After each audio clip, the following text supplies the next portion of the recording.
If you want to add someone's reel to your reels, you want to add some portion of another reel to your video, I show you. First, you need to open the Instagram app and open the reel you want to add.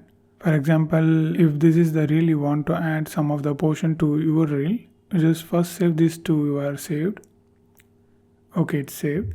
Then minimize this and install this Instagram edit app. So here we can edit all the long form videos, short form videos, reels, anything. So just click this plus and use this gallery option to create your reel. I just open this. So to import any other reel, click the plus icon and reels, this option.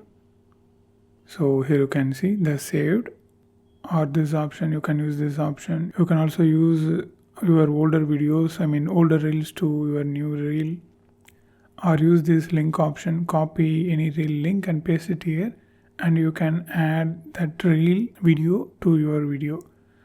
I just click saved, and this one you can scroll on your saved videos.